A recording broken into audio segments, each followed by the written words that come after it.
as a number 8 draft pick. How does it work financially from the start? I signed a 4-year, $25 million deal.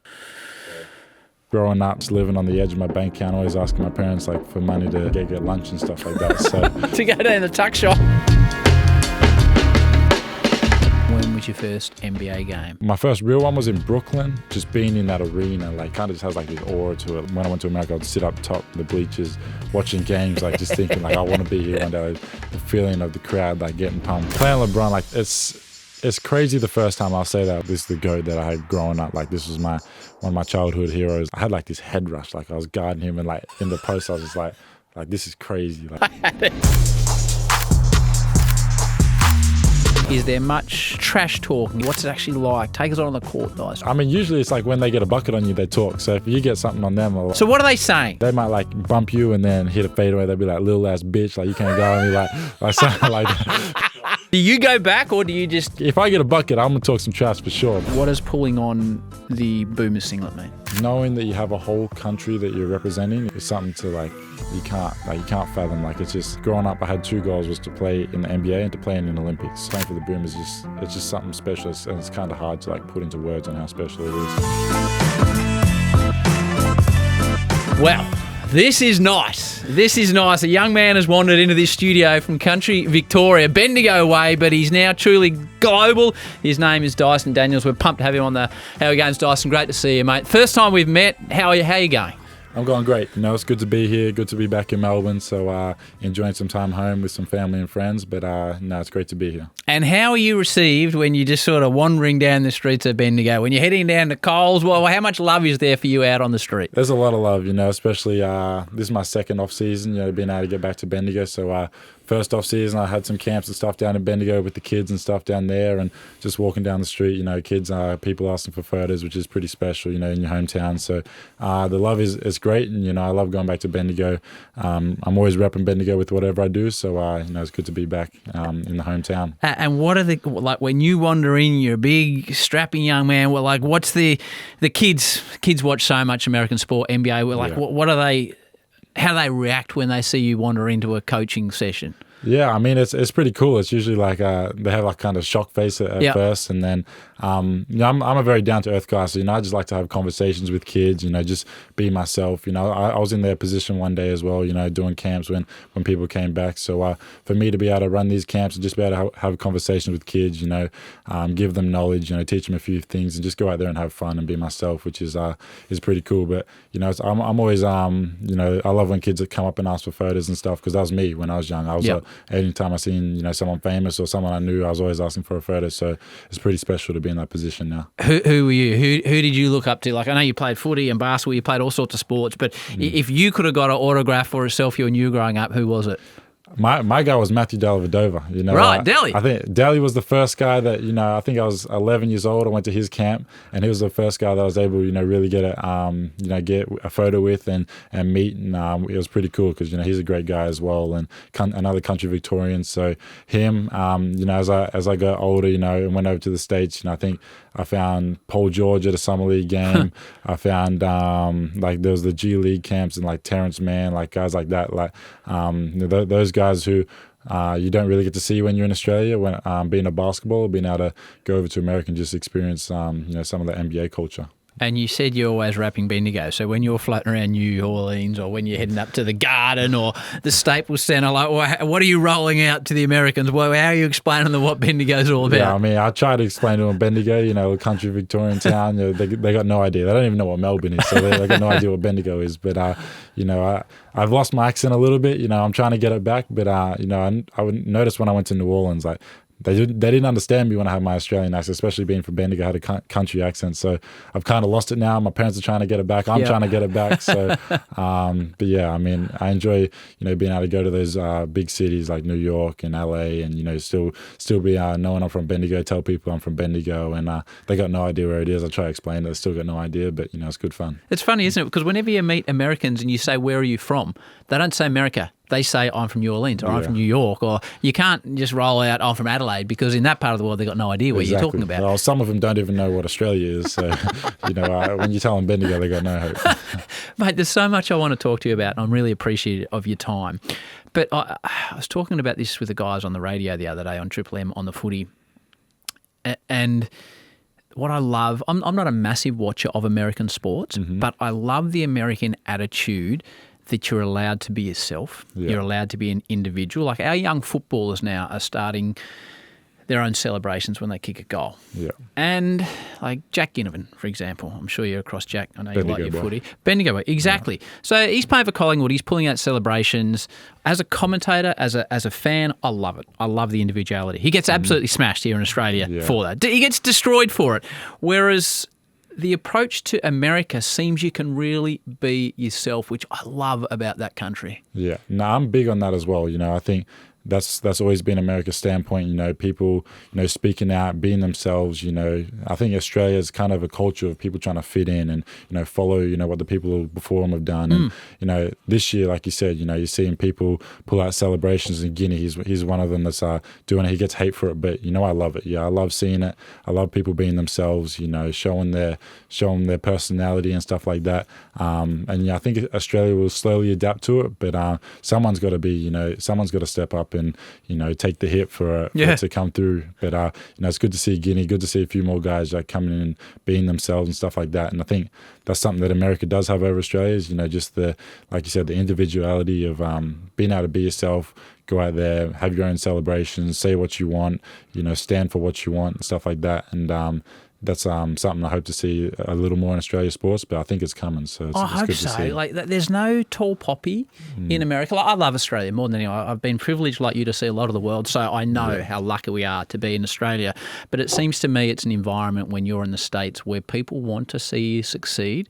They want to pump you up. They want to know about you. Like, as a young Australian, I'm sure you get asked questions all the time, but they want to see you get out and succeed, whether you're in sport or business or whatever you're in. It's a different attitude in some ways. Yeah, for sure. And, like I said, they want to see people who are doing stuff differently. There's so many sports, big major league sports in America of, it's on TV every night. You're seeing the same stuff over and over. So when you see someone doing their own thing, creating their own, celebration, whatever it may be, it's cool to see. And it brings the fans, it gets them involved. And, they love that. They follow it. You see little kids nowadays, well, I'm talking basketball, like in America, like little AAU kids who are just like, they're following that. They're making their own celebrations, whether it be trash talk or whatever out there, just getting under people's skin. I love that sort of stuff. And, it's good for the sport.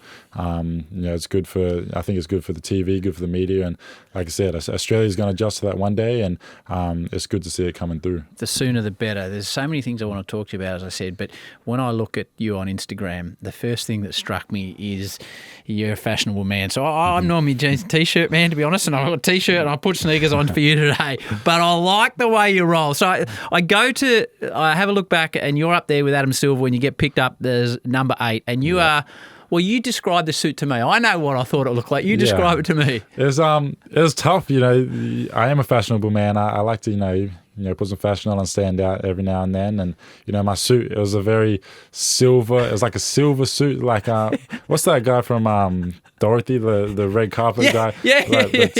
I got a lot of smack for, looking like him. But Mate, you looked amazing. Yeah, I like the suit, how it came out. But it's hard because you're picking from a little piece of cloth, like you get measured and everything, and there's just a little piece of cloth, and like so that's made for you. That is, So you see the little so you see like a little bit of alfoil, and a little bit of alfoil, and I'm like, okay, I want to stand out. Is this going to be too much? So it's hard to pick. Like it's hard to picture what it's going to look like. As a suit. What did you think when you put it on? When I put it on, I was a little nervous at the start where there was too much, but as I kind of grew into it, like I got used to it and I enjoyed it. So it was silver, had like a little zebra print on it. So I think it turned out well, but like I said, I'm a fashionable man. I like to throw different stuff on, and I think having that, kind of kickstarted my fashion career, I'll say. And now I just like to dress up wearing anything. So describe your look to me, as strange as that might be. You need to follow Dyson on Instagram. You can see how he looks. Then I'm going to take you through what maybe I need to do to step up to your level. But so are you wearing something different to every game? Because, again, I love the shots when you guys arrive and you're not in your team gear. You are being yourself. Yeah. You're obviously feeling good about what you're wearing. Feel good, play good. To me, it's a simple link. That's it. Feel good, play good. And for me, it's I think Americans like there's a fashion business now. The NBA, it's a basketball business, it's a fashion business. People get a lot of media attention just based on the fashion, and I do it just to be myself. I like to dress up. I have a big closet. How big? Talk me about through your closet. I have so you go in my bathroom. I have 2 separate walk-in wardrobes, and they're both full of clothes. So I need to clear it out a little bit. So how many jumpers are we talking about here? Ballpark. I probably got 200 jumpers, 200 bomber jackets, 50 pairs of jeans. I got shoes. Shoes, I probably got 200. I'm a big fashion guy. I've been collecting ever since I was young. So I don't like to give my stuff away. I like to keep it. Right. But I think as I kind of get older and I'm starting to get more fashionable, and I want to wear more neat pieces and stuff that looks good rather than whether it be the colorful pants or stuff. Yep. I want to look more neat, more clean, more business attire. So I'm starting to, I think when I get home, I'll have to clean out the closet a little bit, maybe move some stuff on, give some stuff away, which will be tough because, I love all my clothes. But do you get advice? Are you thinking this is what I'm going to wear, or do you have a certain man or woman in New Orleans that says, right, there's this new gear, this is going to look good on you? How do you play that side of it? My teammates, every time we walk in the locker room, everyone's judging everyone on the outfits. Everyone's doing their own thing. So if I wear a bad outfit, I'm going to hear it. Right. So the boys will tell you. Yeah. There was one time my rookie year, and I had blue jeans with a white and blue checkered hoodie, and it was terrible. And they printed out photos of it, they were putting it in the group chat, everything. I was copping a lot of stick for that. So, but like I said, I love my fashion. I'm trying to improve on it, and I think it's something that like I said, Australia, with the AFL and stuff, I know they have to wear team gear coming in. So whether it's sponsors and stuff like that might be the problem, but hopefully we can start to see people able to be themselves and dress up the way they want. So if you had to say this is the number one fashion icon in the Pelicans, who is it? Who sets the standard there? I think Trey would say he sets the standard, and I think I agree with him. He's definitely up there, but it's Trey and CJ. Trey, CJ, and BI, Brandon Ingram are the guys that are probably the top tier right now, that always dressing nice, always have something good on, always have something different on. So I try to take some tips from them and stuff. But yeah, I know it's good being on a team with guys who like to dress. They're giving you tips. You're going out shopping to the same stores and telling you, whether it looks good on you or not. So it's good to be around that sort of stuff. And it's good when they tell you you're not wearing something good as well.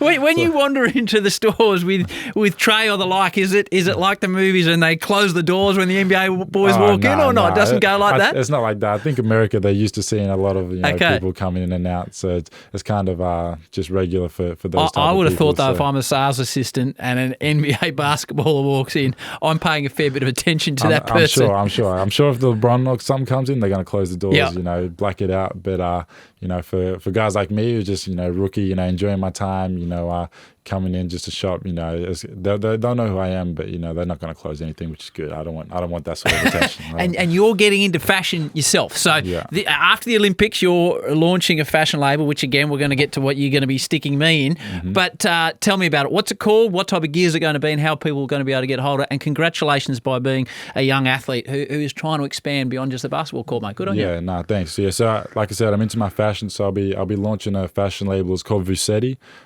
What's the name? It means you and I in three different languages. So the Vus is Italian, the Et is French, and the I is English. So it means you and I. So me and my friend come up with that, Macy. So we're launching that. That'll be dropping around late August, early September. So we're going to do a launch party for that. So that'll be good. And there'll be a lot of stock. A lot of stuff out there. It's streetwear, hoodies, jeans, jorts, pants. We got some varsity jackets, hats, all stuff. And we'll be doing drops every 3 months. So there'll be a lot of stuff rolling through. So we got a good team we're working with, and it's been about a year in the making. So it's always something I wanted to do, and to finally have it coming is it's pretty special. So we'll put some links to that on the show notes so you can see when it's coming, how you can get hold of it. So also when I watch the NBA, I love seeing one, how they commentate, but two, how the commentators are dressed. Like, these guys look $1 million. If I wanted to start working in the NBA, and I can't because I can't commentate basketball, what type of look do I need to go in there and pull it off? It's a bit different to Fox Footy or Fox Cricket, mate, I think. I mean, it's be yourself, man. Wear whatever you want. You know, I like what you got on here. Nice clean tee. You know, tea. Yeah, that's Thank you, Dyson. That's nice. So, you know, I think a lot of guys, you know, wearing suits nowadays, getting all dressed up. But like I said, I think it's just all about being yourself. So that's good advice. Have you seen the show Ballers? Ballers? Yeah, with The Rock. No, I don't think I have. Right, you've got to check out The Rock. He plays a character, so he's an NFL agent. He's called Spencer Strasmore, and he's a huge man. He's wearing these amazing checkered suits, etc. Before we get off fashion, again, I love it, and I noticed it from a young age. So you've got a couple of big earrings. Now, if you rolled up, again, playing for Collingwood, at a press conference like that, people in Australia go, oh, well, look at this bloke, he's a knob. Look what's. But in America, it's celebrated. I love it. So are these real diamonds? What are we rolling with here, Dyson? Yeah, we got the real diamonds in the ears. So I do have a nice jewelry collection as well. So trying to start to make it more precise. You know, I'm trying to get away from the diamonds, you know, into more like stuff that's going to grow in value, like Rolexes. I'm a big watch guy, so I'm looking to get an AP soon. But you know, I think, you know, like you said, like in the AFL, if you roll up looking, you got big chain on, big earrings in, you know, you're gonna cop some stick for it for sure. But you know, like I said, I hope Australia can move away from that, you know, and just let people be themselves. And I think that's the way the world's moving, you know, people being themselves. And America's already there, you know, they let people be themselves. People dress outrageous in America, but some people love it, some people hate it, but, you know, they're not going to judge you on it. So some people will, but I think, you know, the majority of people are going to allow you to be yourself. And some people, like a lot of people love it, you know, a lot of people just love different stuff. So kids, I hope you're listening. Be yourself. Exactly. Take one thing away from this conversation with Dyson. Be yourself. I'm in the market for a watch. So last Christmas I bought my wife, I like to surf. So Kelly Slater, Steph Gilmore and Sally Fitzgibbons in a campaign for Breitling watches. Right. And I was like, yeah, that's me, that's her, bought a beautiful watch. If I haven't got a watch at the moment, I lost my last watch in the surf. If I'm trying to cut it in America, like what type of watch are you suggesting I go for? I mean, Tissot, you can't go wrong. Tissot. It's a nice clean, it's not too expensive. You know, it's a very clean stainless steel watch. That one. Right now, I love my Rolexes. Okay. It might be a little on the higher end, but I mean, what are you doing surfing with the watch on? Anyway, well, that's a good point you made. It's a good point you made. It's right. Okay, that's fashion, and what we're ascertaining here is it's really important to be yourself, and I love that message from you already. Tell me. I watched Tommy, our producer, sent me through a couple of stories that you're involved in. There was one on the 7:30 report which featured your mum and dad, and I watched it twice because I loved it. I loved your mum and dad, and your mum's care for you, and your dad was really quietly spoken, and there was shots of them working in the gym, and it's like, you know, good parents, good kids is the way the world seems to work. Tell me firstly about your father and how he met your mum. Yeah, so my father was born and raised in America, so he's whereabouts? In North Carolina. Okay. So he's down on the beach in North Carolina. Is that the Tar Heels or something down there? Yeah, Tar Heels. He went to NC State, okay. So that's like basically the Tar Heels rival. Right. But he went there, so he was a basketballer as well. He went to college, played 4 years there, moved to Australia when he was about 22, and then, you know, like you do, you go out and party, and that's where he met Mum in Melbourne. So he was playing basketball in Australia? Yeah, so he came over as an import. So he played in the NBL. At the time it was called the Seabull League. Right now it's called the NBL 1 League. Yep. You know, he played for Ballarat, he played for Bendigo. He's a legend of Bendigo. Yeah, he's a big, they retired his number and everything. Exactly. So he's a big name in Bendigo, and he met Mum in Melbourne. You know, they were dating for however many years, I don't even know. But then they got married in Bendigo and settled there, and, you know, had me, my two brothers. So yeah, I mean, that's how they met. You know, obviously, you know, they had the gym for 20 years. So what's the gym? Give the gym a plug. If people are moving to Bendigo, what's the gym? They've just sold it recently. Have they? They've just sold it, you know, just to be able to be more around their kids and, okay. You know, be able to travel a little more. So, you know, they're happy with, you know, selling it. You know, they had it for like, I think, 24 years or something like that. So, but I mean, it's called D Club. You know, it's a great gym. You know, it's named after the D's named after Daniels, so the Daniels Club basically. But it's a great gym in Bendigo. But yeah, my parents are, you know, enjoying their time off now, being able to travel more. They have some Airbnbs they look after and stuff like that. But they just enjoy, you know, having that freedom. So brilliant. So it's interesting with athletes that come from parents that are professional athletes. And, you know, I obviously like work with a lot of professional athletes in sports broadcasting, and I look at the way they approach their own kids' sport. So how did your dad as a professional basketballer approach all sport with you as a young fella growing up, mate? Yeah, I think, Dad was very involved in my life at a young age, especially on the basketball side. You know, he coached me growing up. You know, I was always able to, use him as a resource to, go in and get work early in the morning, get some shots, have him there, because he'd been through all the stuff. He knew what it took to, play at a high level. But I think one thing my dad did really well was he didn't like get involved in like any decisions that I wanted to make, any path that I wanted to choose. I got to the stage when I was about 18 where I had to choose whether it was playing the NBL or go to college or go to Ignite. And I think sometimes your parents can have a big say in what you do, and that's fine too. But I think one thing my dad did very well is he took a back step when it was when it come to that sort of stuff, and just let me choose what I wanted to do, where I wanted to go, what I thought was going to be the best path. And after a lot of research, I ended up going with Ignite. But that was big for me. Just being around. Being able to, have that guy, in my ear that I can learn from all the time. But I think he also let me be myself as well. Let me be a kid. Let me grow up through Bendigo, come through the ranks that other people coached me.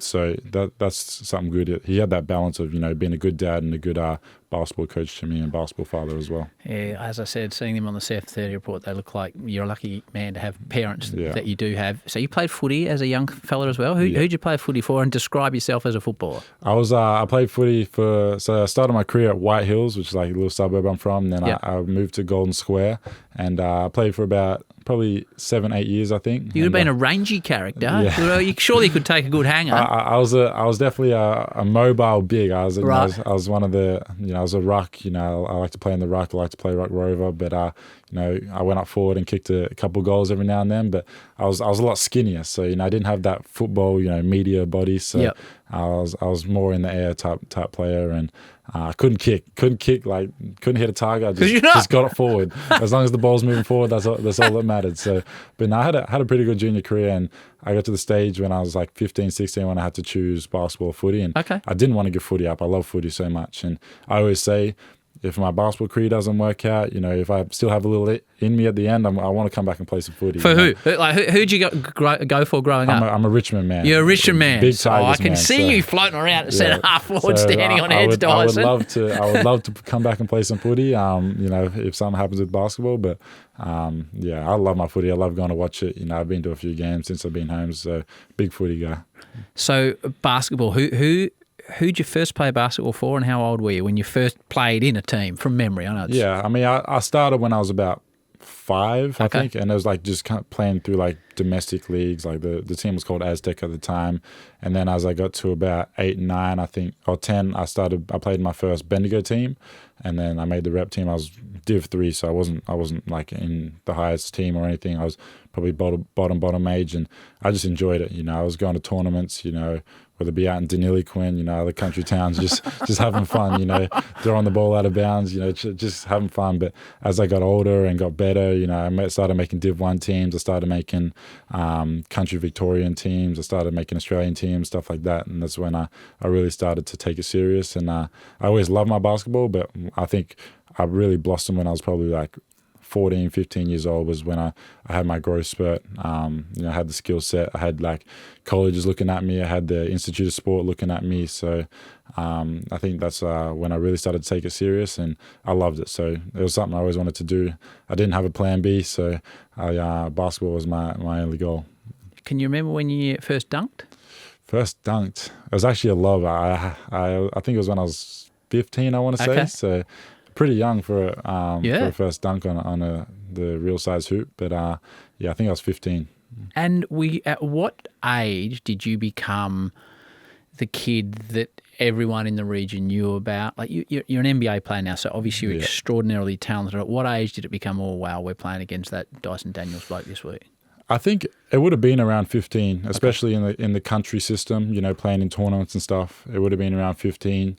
To get into Melbourne's a little trickier. There's a lot more bigger names in Melbourne. I was going up against, like guys like Josh Giddey, who's a good friend of mine and stuff like that. But I think Melbourne maybe 16, 17.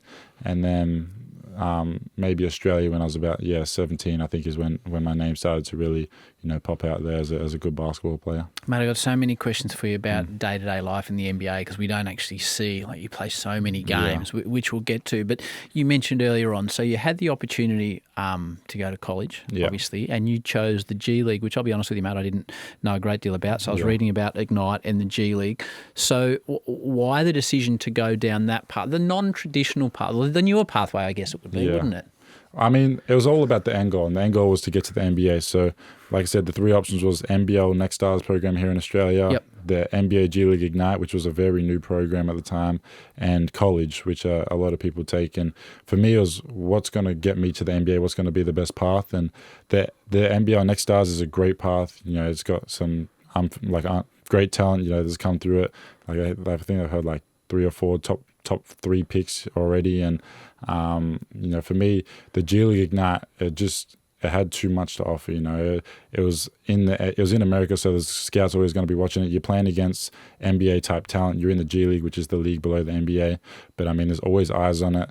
You're going up against great players. You got great coaching staff. You got great teammates. You got vets on the team who have already played in the NBA, and for me, that was kind of just like such glaring opportunity for me to, like, they only give out four scholarships, and well, not scholarship, they give out 4 contracts, and those 4 contracts could go to anyone, like the top high school players in America. They rarely give them to overseas players. So for me to get one of those, it was like too good of an opportunity to turn down. And I was able to go in there. My first year, I struggled at the start, just adjusting to the American style play. It's a lot different to Australia, but I go in there and I struggled at the start, and then I got better and better. And I think I wasn't even close to the best player on my team, but I think the scouts just seen potential in me and what I could do. And as I kept getting better and better, that's when I had a good pre-draft process, and I was able to go into the draft and luckily get picked 8, which was, it was, like I said, a dream come true for me. Just before we get to the draft, I was watching you and your younger brother Dash shooting around. I presume it was on a home court. Tell me about, because when we have cricketers on here, I always talk about what your backyard cricket pitch was like. Tell me about in Bendigo the backyard basketball setup. Was there a Michael Jordan logo on there? Yes, there was a Jordan logo on the basketball court. So we grew up with a nice, basically a half-court basketball outside, and me and my brothers, I have an older brother, Kai, as well, who played basketball at the time, and we would go out there after school every day, drop the bags, go play one-on-one. It always ended in a punch-on or something like that, the blood, sweat and tears. Was there any intricacies to the court, like don't get too close to the left side because the fence is there? Or Oh, yeah, there was rules. So there's a fence on the left side, but, sometimes you're angry and, he's too close, you go knock him over the fence or something like that. So there was some battles out there in the backyard for sure, and it just, I think it made us more competitive, and we still, when we're all 3 of us are at home, which is rare nowadays, but when we go out there and we still play. We had our cricket pitch out there as well. Did you? Had a nice little piece of grass that we played cricket on. What type of cricketer were you? I never played cricket. I just played backyard cricket. But I was a batter, just hit it over to the neighbour's fence. Make my brother go get it. Six and out. Yeah, 6 and out. So, mate, when you got to America and you talked about the challenge on the court, what challenges faced a young man from country Victoria moving to, it was California with the G League, without your family and friends support around you? Because now obviously you're more established. I'm sure you still miss home, but as a young athlete, I'm sure there's difficulties along the way doing that, Dyson. Oh, it was very difficult. Moving to a country on your own, your family's still here.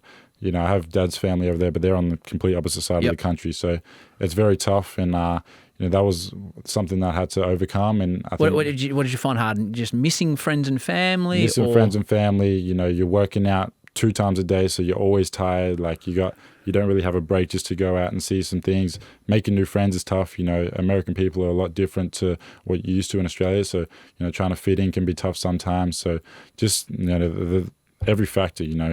Missing friends and family, making new friends, being in a new environment, being around older guys, that might not understand you as much it was all difficult. So, I think one thing that helped me was I did move out of home at 16 when I went to the Canberra, the Institute. So I was already there for 2 years. So I was able to I didn't miss my parents as much, but just like being in America is a completely different deal. And it took me a good 2-3 months to get adjusted, meet some people, hang out with some people, and that made it a lot easier for me. And but yeah, it was definitely tough moving over there at the start. And then you talk about the professional side of things, reading a little bit about the G League, like you're playing against professional athletes that are looking to achieve things in their career. Some are on the way down, some are on the way up. So I guess it's pretty competitive.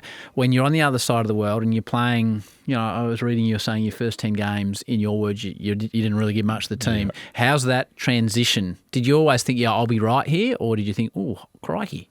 Yeah, I mean, I always go in with the mindset that I'm going to be good. Like I'm a humble guy, but I always have to have confidence in myself. I'm going in there that you want to be the best player on the team, but you kind of go in there knowing that you're going to have to take a little backward step. But for me, like I could barely bring the ball up over halfway the first 2 games. Like the pressure, like the athletes in America, they're just different. They're a lot stronger. They're a lot quicker. Like they put ball pressure on you. It just makes it a lot tougher on you. So, I mean, after those first 2 games, we had like a good 2-week break before our first game. I was in the gym every day working on my ball handling, getting stronger. I think I put on like 5 to 10 pounds in that, which is like maybe 3 or 4 kilos yep. in that 2-week span. And I was just out there working. Like I didn't want to let this opportunity slide. So I'm grateful that my coach believed in me. He gave me the opportunity. He kept rolling with me, kept putting the ball in my hands, and I just got better and better every game. And I think that's the main thing that you want to do is just keep getting better. And the scouts seen that. I was able to put some really good games together, have some big stat lines and stuff like that. And I think, just being a good teammate, getting my teammates involved is something that helped me go a long way. How do you balance that? Okay, so you're in the G League. I see this with a lot of young athletes now, even at kids' sport. You're in the G League as part of a team that's playing to win. But really, you're there to further your own individual case to go further up. So, your game is based, as it blossoms, but it's based on the defensive aspect. Yeah. So how do you be a good team man, but also look after number one, which is you? It's tough. It's really tough, and that's the thing about the G League. Now you have 4 guys who are coming from being the best player on their team, who are coming to get the highest draft position they can, and you're putting them in a team and you want them to play together and share the ball, and it's hard. And I think one thing that helped me was the way that I grew up, coming through the ranks, coming through the Country Victorian program, the Bendigo program. You learn to play as a team. There's no individual, it's all about team. And that's the Australian style of play, and the American style of play is I think it's more ISO, go do yourself, make highlights, stuff like that. So being able to come into this environment and, just have that team mindset really helped me, because I was able to share the ball. My teammates believed in me, so I was able to communicate. I'm a good talker, so I'm always communicating with my teammates what we can do better. We need to work more as a team here. We just little things that's going to help us. And sometimes they're going to be selfish, and that's how it is. You have to be selfish to show what you got. But for us to succeed and everyone to succeed individually, you have to be good as a team. If your team's bad and you're just out there shooting bad shots, it's going to look bad. So I mean, for me, it took a while for us to gel. We were terrible at the start. We lost our first 7-8 games, and then as we started to gel more, get used to each other, play more of a team style. Credit to the coaches for helping us out. It kind of helped me blossom, because I'm used to playing in a team environment. As we started to play more as a team, I was able to play more of my game. So it's tough, like I said, coming into that sort of environment. People want to show what they can do. Everyone kind of has to take a backward step when you come in that environment. I think that's what our team did well, and I think that helped me to get to where I am today. So kids, again, if you're listening, if you play part of the team, it'll reflect well on yourself. It's always team first. Yeah, absolutely. I don't want to make you uncomfortable. So you're getting paid to play in the G League? Yeah. So can you give me an idea of what you're getting paid? Yeah, so I got a $300,000 contract for a year in the G. US? Yeah, USD. 300,000 US. Okay. I mean, it's very great money. Money for, especially, as an Australian going over to college. When I was there, you couldn't get paid. That now they have the NIL, which is it's tricky. They can pay you now and they can't pay you then. And so to get that money was like a bonus on top of having the opportunity to show my talents and make it to the NBA as well. And the NBL pays, they pay as well, but it was kind of just, I felt like G League was going to be the best path. So, well, it's obviously worked out. So now, to compare it to Australian sport, if you're going into, let's use the AFL draft example, you always hear player X, let's say your man Guinea, he had 7 clubs contact him and 4 came around for meetings and they had a chat about how you can fit in our organisation. Does that happen? This is where I really want to get into behind the scenes of your business. Does that happen in the lead up to the NBA draft? Yeah, so the lead up to the NBA draft is it's all about talking to teams. It's all about working out with teams. And so you go and do physical workouts with them? You do physical workouts. So I did. It's all like up to your agent and yourself though. Yep. So usually if you're going to be like... So on that, okay, sorry to interrupt you. How do you choose an agent? Agent is difficult. You know, once they come to you usually, like once they see potential in you, they see that you have an opportunity to be a good player. Like they're going to... So how many agents have you got knocking on your doors as a young fella? When I had my agent process, I had about 30 to 40 agents, you know, coming through. I had like some of the top range agents and... This is real Jerry Maguire gear we're talking about. Okay, so to take it a step back, how do you decide of those 40? Like what are you looking for as a young man?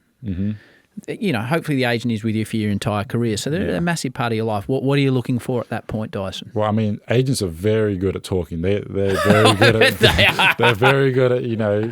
You've got to watch Ballers. I tell you, you've got to watch that show. You're going to give you this, telling they're going to give you that. And it's crazy because, like, the agent world is, like, so different. Like, I didn't realize, like, they're all going to say the same stuff. It's so appealing. Like, you're going to get this, you're going to get this, I'm going to give you this. Like, it's crazy, like, the things that they'd be saying. But, so what type of just give me sort of a few examples so people can really understand what we're talking about here. Like, there's, like, we're going to fly business class everywhere you go. You know, you're going to get the merch. You're going to get to meet, you know, if you're with class, you're going to get to meet LeBron, like, hanging around with him, work out with him all the time. That's a like, pretty good sell. They sell you with whatever they got. They sell you with whatever they got. So for me, it's getting down to the, you know, bread and butter. Like, you got to ask deep, genuine questions. Like, you know, like what have they been through? Like, what if this happens? Like, how are you going to react? Like, sort of stuff like that. And you have to, like, kind of get to know them on a personal level to really understand and, you know, trust one of them, because you're with your agent all the time. They're working for you. They're negotiating contracts. They're getting you brand deals. Like, they're doing everything for you. So you, at the end of the day, you want an agent who's going to care for you, work for you. You know, it's about money, but, like, you want someone who's going to, you know, if it comes down to, you know, life and death, they're going to be there for you, like, at the end of the day. So choosing an agent was tough. You know, I had my parents really help me with that. We had a lot of talks. It was a good, like, 6-month process for me, just on Zoom calls, you know, talking. Like, the agent I went with was Daniel Moldovan, a great guy, Australian guy. He's Aussie dude. Yeah, Aussie dude. So he's been with me for 3 years now. So great guy. But I mean, we had 10, 11, 12 Zoom calls, just like getting to know each other, like, you know, really just getting down to the bread and butter of, you know, that personal level, to have a feel for each other. And so the business side of that relationship, you don't need to talk about your actual relationship, but in general, when you're having these discussions with 40 agents, so I think in the AFL, I think a player agent might take, maybe it's... don't quote me on this, but maybe it's 2.5 or 3% of the wage. I'll be open with you. So I'm represented by a company called TGI, who were TLA, who are ESP. They've got a lot of footballers. They've got various media people. I pay 10% on my contracts. Okay, right. So I pay 10% of what I get paid to them for their services. What's the general? Because, you know, we're starting to talk big salaries, which we'll get to in the NBA. But what's the general pitch of an agent financially? I mean, the agent in the NBA, the agent fee is it's all the same. So it's 4%. Standard. Yeah, 4%. 4% of the contract, and then they get some of, like, your brand deals and stuff that they get for you. Like, I think it might be like 5% of that. Okay. So they get a little bit of, like, your deals, but they're going to get 4% in your contract. So yeah, I think you have agent fees every 6 months or something like that. But I mean, when you see that check come out, she's a fair whack. It is. It is a whack. Fair whack, Dyson. It is a fair whack. I tell you that. It's like, you're not expecting it. It's like, wow. Wow. Okay, so that's the agent. Thank you for that. Yeah. So now your agent's organising. So you're going to do physical tryouts. Are they doing psychological tests? Are they asking you a series of questions? What are they asking you? What are they trying to find out about you as to whether they want to get you as part of their organisation, mate? Yeah, so every team, like, you decide with the agent how many teams you want to work out with. If you're a top 10 pick, you're probably going to do 6, 7. If you think you're a top 3 pick, you might do 2 workouts. Like you just want to like, I'm gonna do a workout with you. And if they make it, like some teams will make a promise to you that you go into their team, but that's rare. And you go to their team, you're in the facility, you usually get a medical, so you get an MRI just to make sure that you're all healthy. Like there's not going to be any issues coming up. You usually see their physios. They do more tests on you. You see their like dietitians. You get psychological tests. So it's full. It's full. They're making a massissive investment, aren't they? Exactly. They're making a massive investment, so they want to make sure that everything's right. You're a genuine person. Like there's the NBA Combine, which they have a month and a bit before the draft every year, and you go there, and all 30 teams are there. And when I was there, I met with 15 teams in like 2 days. So you have like 30-minute meetings. You go into a room. There's some teams will have 5, 6 guys. Some teams will have like 15 people in there, like all just firing questions at you, like trying to get in your head, trying to like make you mess up, basically, like trying to see what type of person you are. Because like I said, it's a big investment. Invest in like this is big money, so they want to make sure they got the right person that is going to be a good locker room guy, is going to care about his teammates, he's not going to cause trouble, and then like lay down on the track. Play. So team that's play. right. So with the combine, there's a series of physical tests. Yeah. So we don't need to know how you went in every test, but what was your standout compared to the mean? So if they were looking at Dyson Daniels, they say, well, he's in the top X% of what actual activity was your high point? So actually, I got the record for it's one of the agility tests. I think it's a shuttle run. So it's where you start in the middle, you have to slide, touch, and then run through. So it's basically like a 2 to 3 second. And you got the record? Yeah, I got the record. So NBA of that year or full stop? Nah, full stop. NBA record. Oh, nice, so, Dyson Daniels. That was a big achievement. So it's that showed my agility kind of, and being 6'7", I've always been a good defender, but having that agility is big in basketball. It's a lot of sideways movements, so that helped me. I underperformed my vertical jump. I think I had a 34-inch vertical, but I was getting like 36, 37 in my test, so I wasn't happy with that. But shuttle run, I was really good. Not shuttle run, sorry, the 20-meter dash. Yep. And are you looking at the best athletes that play basketball on the planet now? Are you looking at some of these guys and thinking, holy heck, these guys are like athletic freaks? It's crazy because I'm coming into the vertical jump like I've been the best jumper in my league since I was little, and I'm coming here getting a 34-inch vertical. There's people here getting 44-inch. I'm like, wow. They got 10 inches on me. Like, so they're sort of 25% better. Exactly. That's crazy to me. And so you look at that and think, right. I come in thinking I was going to be at the top of the board on the vertical, and then you look up the big jumbotron in the screen, and like I'm not even in the top 10. I'm not on the screen. Exactly. Okay, so then it gets to draft night. Yeah. As we said, you're in the silver suit. Your mum was there looking fantastic. Mm-hmm. Adam Silver calls your name out. You go pick 8. You do your media. When do you go to the club? What happens? Oh, firstly, as a top, again, bring it back to local. It depends where you get drafted. You get put onto a salary band, and I know you've been open talking about what you get paid, and it's a very open American sport. So as a number 8 draft pick, how does it work financially from the start? So if I'm all right asking that. No, it's all good. So in the lottery, I'm pretty sure the lottery is like pick 1 to 14. Yep. You get a contract that's a 3 and 1. So the top 5 usually get a 3 and 1. Yep. And then after that, it's usually a 2 and 2. So a 3 and 1 would mean 3 years guaranteed with a 1-year team option. 2 and 2 is 2 years guaranteed with 2 years team option. What's team option mean? Team option means like if they want to pick you up again, like at the end of the year, they can. Yep. But it's up to them, and if they don't, then you'll become a free agent, so you can sign anywhere. So what do you get? I signed a 3 and 1 4-year $25 million deal. So it's that's a show-stopping statement. So, so 3 year with a 1 option for $25 million US. Yeah. And congratulations. So I was a 2 and 2, but my 3rd year has already been picked up. Okay, so the original deal 2 and 2. So if you did your knee in the first practice scrimmage, what's guaranteed to you signing that? So if I did my knee, I'm still guaranteed the full money. Like right, the full 25. Oh no, not the full 25. So I'm guaranteed the full. Because it's a 2-year guarantee, I'm guaranteed like I think the first year is like 5.5, the second year is like 6. So I'm guaranteed about $11.5 million. Yeah. But so it's ended up for you 425. 425. Yeah. And if you were to continue, like I've got the stats here in front of me, 61 games.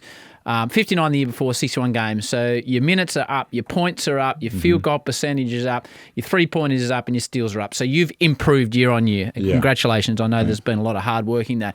If you continue on your trajectory, I don't know if you can answer this, mate, the next contract, give me a similar, don't talk about yourself, give me a similar player in your position in the league that's on this 425.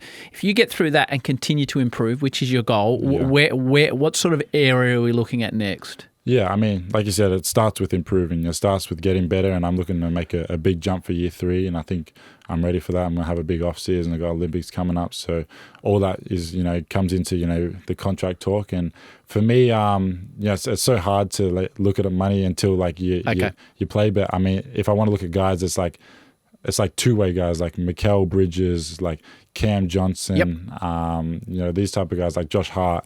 Like, I think Cam Johnson might have signed like a 4-year, like $150 million deal. Like Mikal Bridges is about to sign he'll probably sign a $200 million plus deal. So that's like what you really strive for and what you want to do. That's generational wealth. That's what you can look after your family, friends with, and everything. So I've heard that. Yeah, I've heard that expression on this podcast before. Speaking to Cam Smith, the golfer who signed with Liv for maybe it was $130 million, and he was the first one to introduce me to generational wealth. Unfortunately, in my job, I haven't had to have a discussion with my accountant yet about generational wealth.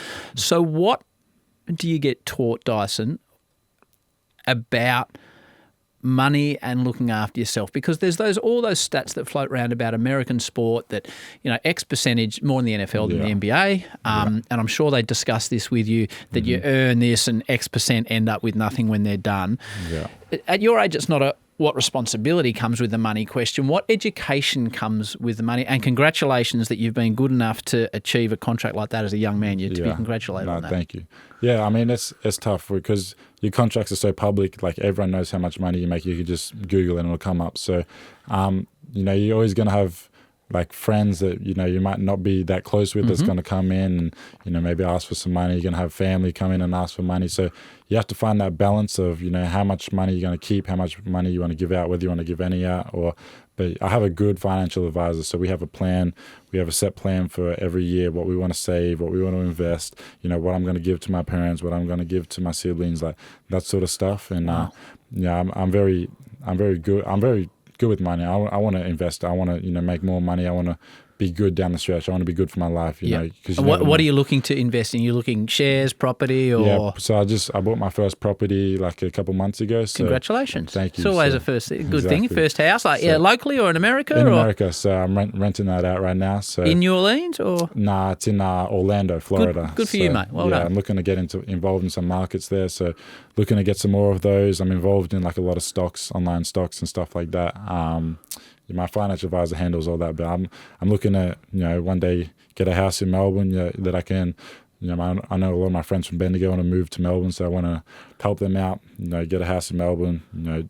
Charge them cheap rent. Just to they're my friends. I grew up with them. Good man. I think one thing that makes it easier for me is able to have my friends around, just have a good time because, I can be so focused on basketball all the time. So I want to do something for them. But it's important to look after your money. It's important to save it. It's important to invest it. But like you said, you work hard for it. It's important to, have fun with it and, treat yourself with it as well. So how have you treated yourself? Like, have you got a car? Yeah, I just bought my dream car. So I bought a G-Wagon. So I got that, which I'm very happy with. That's a Mercedes, yeah? Yeah, Mercedes G-Wagon. Right. So, is it all tricked up? It's all matte black, newest model. Like, it's got everything. Stereo? It's got the stereo. It's got the loud music. We can hear you coming from 10 minutes away. Hear me coming, that's for sure. You got a personalised plate or? Nah, no okay, good. Because I got a few. Don't want too many people to know I'm driving. So got the tinted windows. And did you or have you had a moment where like when you grew up, I don't know, who'd you bank with? You bank with a Combank or Westpac or National? I think I was NAB. Okay. NAB. So did you have a moment where you look in your bank account as a young man and think, like we talked about the 4%, and you're like, wow. Yeah. Have you had a moment where and you're a humble young man, I think you understand your privileged position. Have you had a moment where you look and think, holy heck, there's the month pay. That's a pretty good wedge. It's crazy. I mean, like you said, like growing up, I'm kind of just living on the edge of my bank account, always asking my parents like for money to, get lunch and stuff like that. So to just look at to go down the tuck shop. Exactly. To just sit back and relax and just know that there's good income coming in. You can see it coming in is it's pretty special, but you don't want to get carried away with it. You don't want to go out there and be crazy with it. But I do have fun with it. I do like to treat myself to some nice clothes, some nice watches, stuff like that. So, but I said I'm a big saver, big investor. So that's priority number one for me. Good for you. So you get to the club. You get to New Orleans. What's it like when you step into the locker room for the first time? How do they initiate you to the culture of the club? Is it a welcoming environment? Is it, this bloke here, he could take my job? How much training are you doing? Give me an idea as a young, you're a kid at this stage, that you walk into a highly professional environment. Yeah, for sure. I mean, as when you get drafted, some teams will fly you there the next day, or some teams will give you like 3 or 4 days off. So I had 3 or 4 days off. I just got to go back to Cali, where I was staying at the time, and just relax and soak it all in and stuff, because it was a big moment. And then when I got to New Orleans, it was it's pretty like early after the season, so a lot of the guys are on their vacation from the team and not there. So a lot of the guys that just got drafted are there. A lot of the two-way guys are there, and you're just kind of working out. What's a two-way guy? A two-way guy is like a two-way contract's like a G League and NBA contract, so like you can go back and forth basically. But yeah, a lot of those guys are there working out. But I mean, it's cool. Like you come in, you got a chef cooking for you every meal. You got people you can go to. You got like all these physios, and just go get massages whenever you want. So it's pretty crazy just to like be in that environment and have that sort of hospitality of these people looking after you. So someone cooking for you. Now that appeals to me. So who and where and when was your first NBA game? My first real one was in Brooklyn.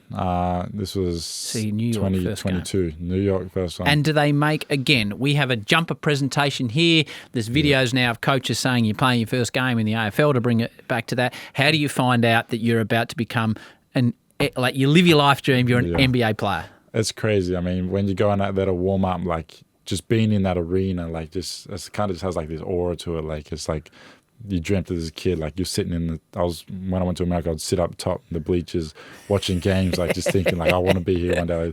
The feeling of the crowd like getting pumped, and I didn't play too many minutes my first few games, but my first game in Brooklyn, I came on for the last 3 minutes of the game, and like I was just tingling the whole time, like just this sensation. And then as the games go on, you kind of get adjusted. You get so that first game, do they say to you, Dyson, we're going to try and get your minutes tonight, or it doesn't work like that? It doesn't. I mean, nah, it doesn't work like that. So tell me about the moment. The coach just gives you the eye, or like what? How'd you get on the court for the first time? I was like our team's deep. Like I wasn't going to play like I was young. I was still developing, so it was probably going to take me a little bit to crack the rotation. So we were up like 30 points, and then like at the end, like when they just throw the bench guys in just to have a run. That's what happened. But then I think it was 5 or 6 games in when we had 2 injuries, and that's when I really got my opportunity. So I was in the rotation. I played about 20 minutes. It was a game in Dallas, and I got my first points there, which was special. How'd you get your first point? It was a spin floater. So sounds good to me. It's what I've been doing since my juniors, since everything.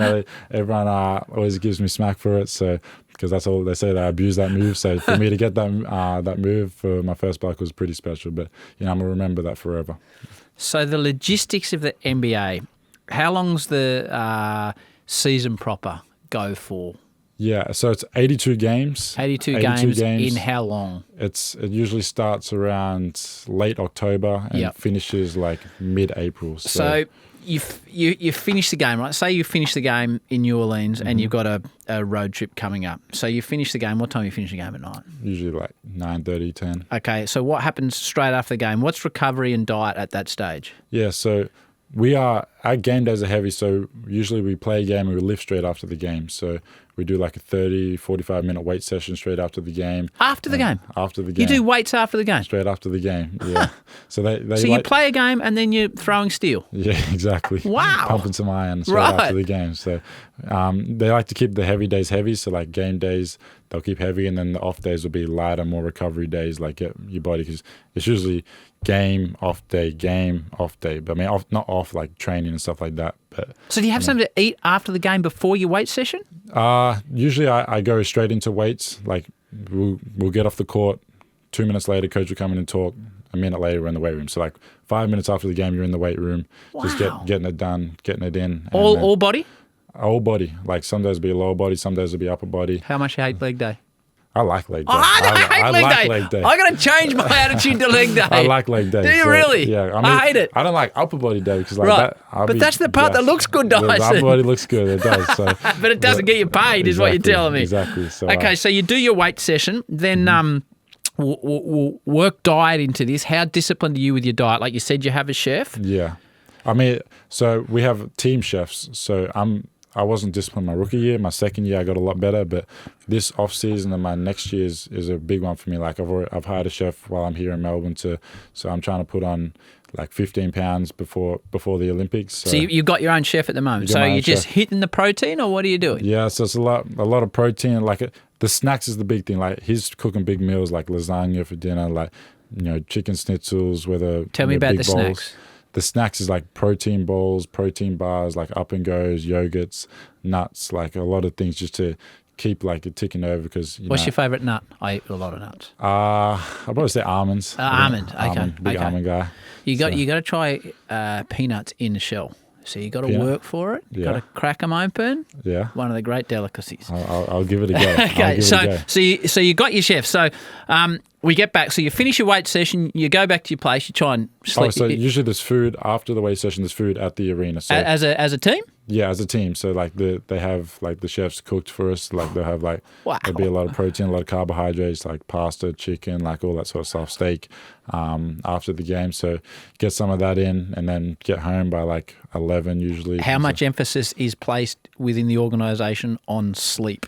It's big, but I think one thing the NBA is not as good at is like it's not their fault, but it's a lot more. It's about personal, like taking care of your body. Like you have to do the things to take care of your body. Like they have all the resources there for you, but they're not gonna like tell you got to do this, you got to do this. Like it's about yourself, making sure you prepare your body, and you want to do it anyway. Otherwise, you feel terrible. Like you just get into practice the next day, and your body's hurting. Yeah. So do you have a sleep regime, or you just get to bed, you're cooked, and you shut down? It's tough because I mean you're pumped up from the game. You're pumped up. So I usually try to be in bed by 12. Usually sleep by 12:30. I usually wake up around 8:30. Okay, so you're getting your 8 hours. You get my 8 hours, but sometimes you're on the road. You play a game. You have a back-to-back. You're flying in. You get in at 3-4 a.m. So I mean that one's tough. But so you can fly after the game. Oh yeah, if we have a back-to-back, which is a game and then a game on the next day, we have to fly after the game. So what type of planes are we going on? Charter. Oh, so it's just a team plane? Yeah, team plane. So. And is it like Jetstar? It's all crammed up, or there's some big boys on there? Tell me about is it the same plane all the time or not? Yes, I think the NBA owns all the planes. So, of course they do. Yeah, they have there's a bunch of planes. Like every team has a plane, and like the front is for the players. That's got your leg room. There's seats recline all the way back. Like they got the gambling table for the people who want to go play some cards or whatever. So, right. But I'm always hitting the plane and going to bed. That's my thing. I get a lot of sleep on the planes, which is good. But I mean, they got food on the plane. Like they got drinks, like whatever you need. Like so they give you everything to give you the ability to succeed if you take the options on. Exactly. They have recovery on the plane. Like they'll have these Mark Pros they call them, which is just keeps your blood pumping. They have compression. Like if you want that, you can get that on the plane as well. So a lot of the guys with little niggles and stuff will get that sort of stuff. And some guys will go play some cards. Some guys will just sit back and relax. So and is there big cash piles in the card game? Is this like Jordan and the Bulls, or is it all just crypto these days? That team's very strict on small hands, just having fun playing. But okay. I've heard some stories of broken windows, $100,000 hands.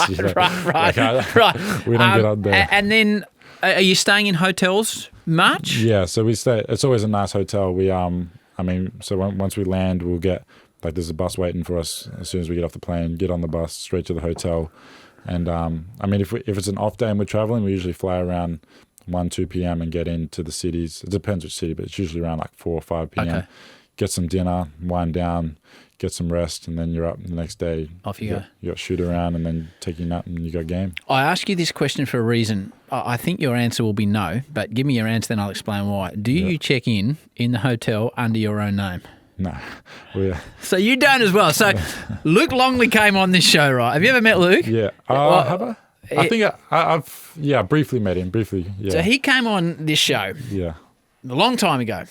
Massive man. Makes you huge. look like a little short ass, to be honest. He's got hands like Exactly. a bear. He talked about the heyday of the Bulls, right? Mm-hmm. And playing with Jordan and Pippen and Rodman, biggest show in town. So he used to check in under the name Bruce Dool, who was a famous Carlton footballer in the day, and another guy called Norman Gunston, who was an Australian comedian. Yeah.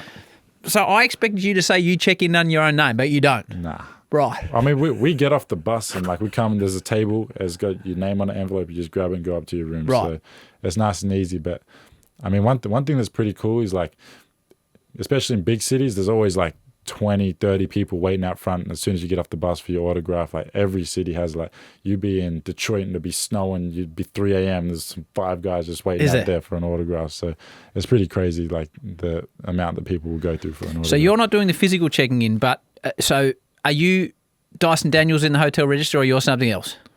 No, I'm Dyson. Okay, so you're Dyson Daniels. So you're not full Luke Longley yet where you need to check in under another name. Don't have another name. Okay. Now, on court, what's involved? I got a couple of kids, mate, and whoever's most invested in the guest asked a question. Okay. So you get the question from my 12-year-old, who we live down the coast. He's in year 7, loves his footy, loves his cricket, likes a bit of basketball, watching it. His name is Mac, but as a young bloke, he gave himself his own nickname, which is the Big Penguin. Big Penguin. The Big Penguin. So you ready for the question from the Big Penguin? Yeah. Okay, here we go.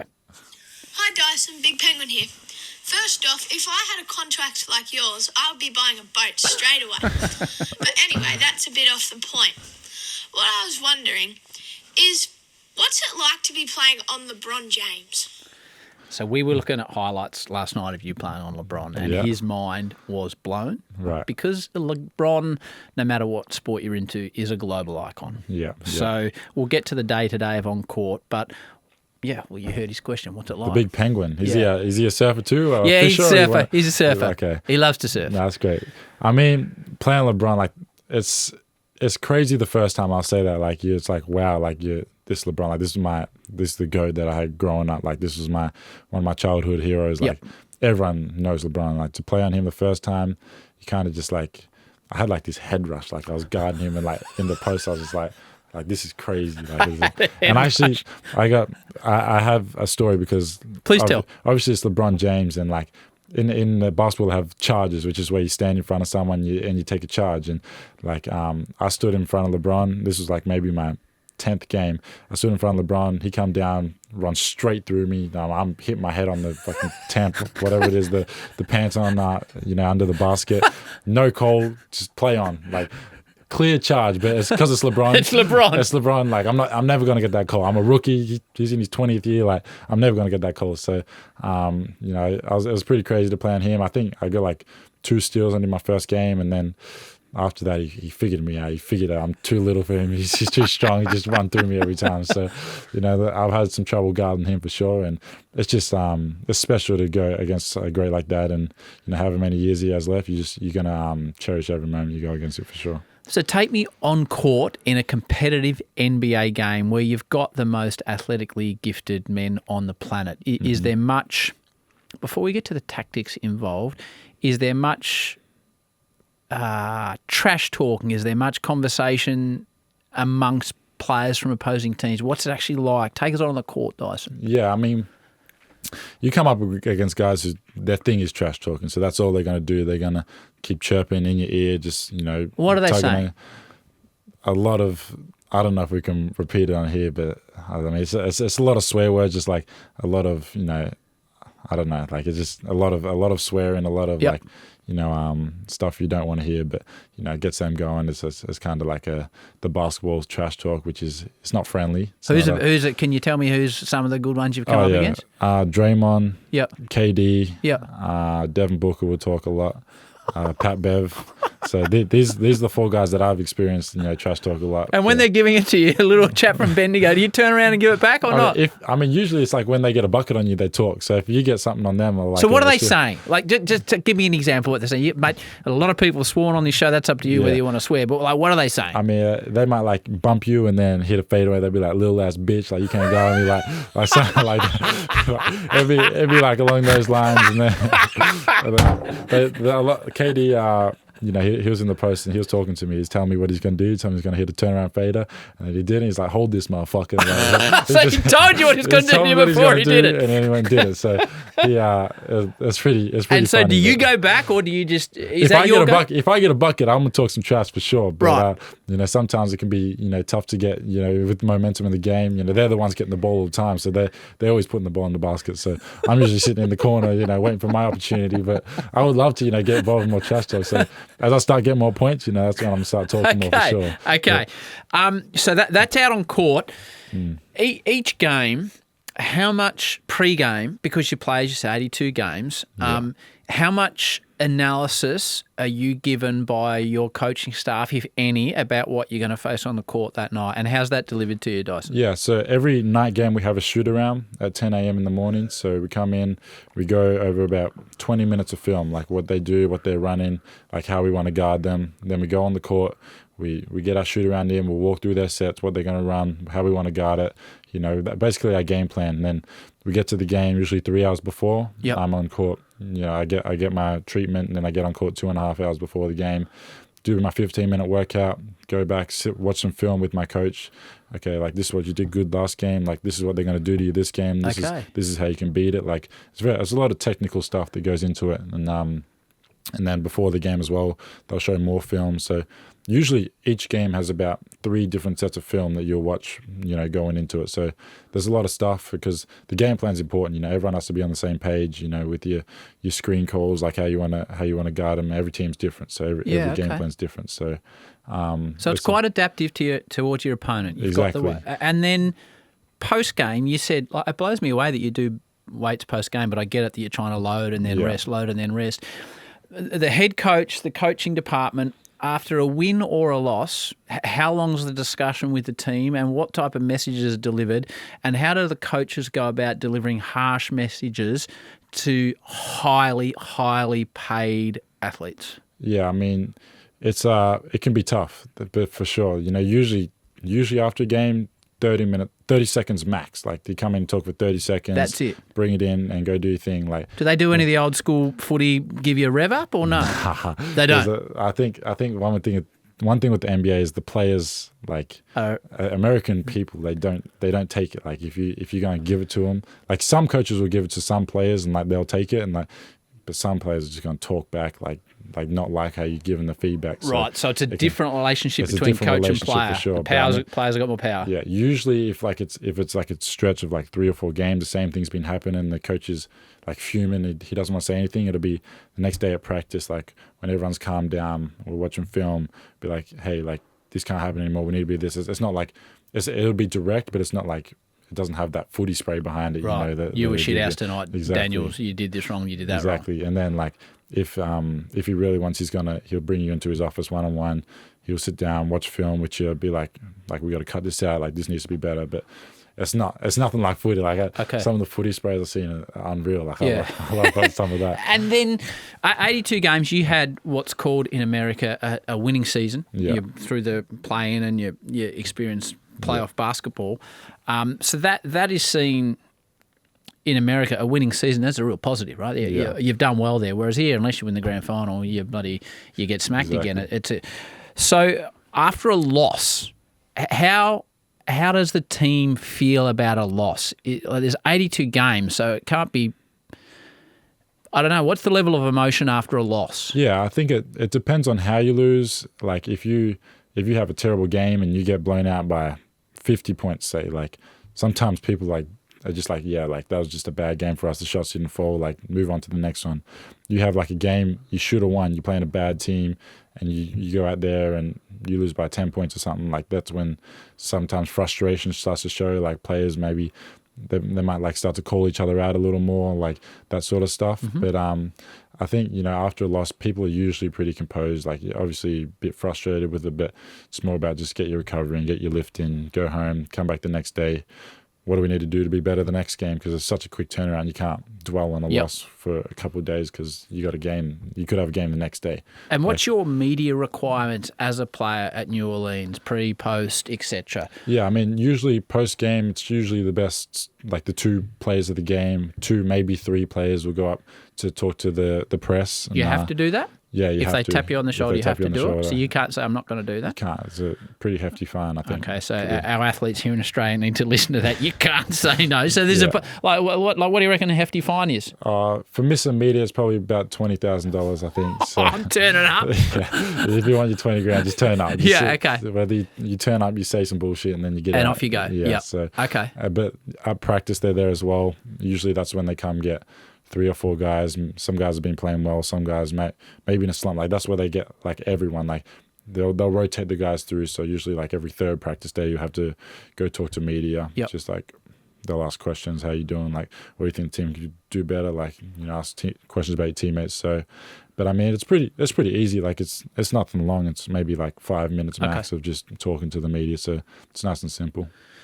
And before we get to playing for Australia, what's day-to-day life being a recognised and more recognisable figure in the United States for you? Like, American athletes are so much more aware of their brand, I think, and the ability to earn money as a result of the brand. How's that for you, Dyson? Yeah, I mean, for me, it's been a process for sure. I think I definitely get more looks in Australia from brands and stuff like that. But there's some brands in America that will come up, wanting to like try you out, basically. See, like they'll send you some free product. You just post it on your story, and as they start to negotiate contracts and stuff. But I think one thing I kind of pushed that stuff away for my first like year and a bit. Yep. Just wanted to focus on basketball. But now, as I'm getting more comfortable, I think that's some stuff I'm going to start bringing in more. Start to recognize more.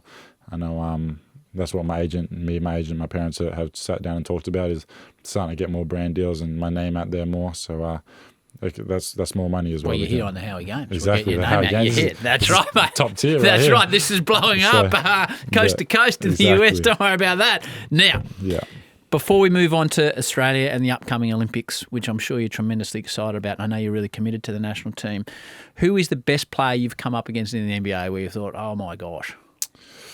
Best players are for sure Luka Doncic. Yeah. Is he just a mountain? Yeah, he's a mountain. He's strong. He's so smart. Like, he draws fouls. Like, you can't defend him one-on-one. Like, it has to be a team effort. But I mean, guys like Steph Curry, like Shai Gilgeous-Alexander, like these guys, like I was guarding Steph, and like you can get the best contest on him possible, but if you don't block it, like it just doesn't matter. Like, he's just so programmed to the rim that, like, I mean, the ball always finds a way to go in. So sometimes you can make it. You think you're making it difficult for him, but he's done this over and over again. It's like he's so hard to guard. So I read an article about him, fascinating, and it talked about because he, in many ways, he's revolutionised 3-point shooting in the NBA. Yeah. Sure. And Golden State had tremendous success. And he said they had a system set up on the rim at training, and he'd have X number of shots, Dyson, whatever it was, and the ball could still go in. But if it hit the rim in a certain spot, it'd give him a score out of 10 or whatever it was. Yeah. So he wasn't concerned whether the ball went in. Mm-hmm. He was concerned about the accuracy of the ball going in. And it gave me a bit of an insight into that man's ability to practice and the skill acquisition required. Yeah. I mean, when you're that good of a shooter, you got to change something. So I think I did hear he shoots for swishes, so like he can't touch the rim. So that's right. He got to swish it. In practice, and if he doesn't swish it, it doesn't count. So he could be doing a drill. You got to make a certain amount, and if it's not a swish, it doesn't count. So your 3-pointers, 27 last season in 59 games. This season, 42 in 61 games. Yeah. Now, field goal percentage 41.8, and it's gone up to 44.7. I know American sport is analysed statistically within each of its life.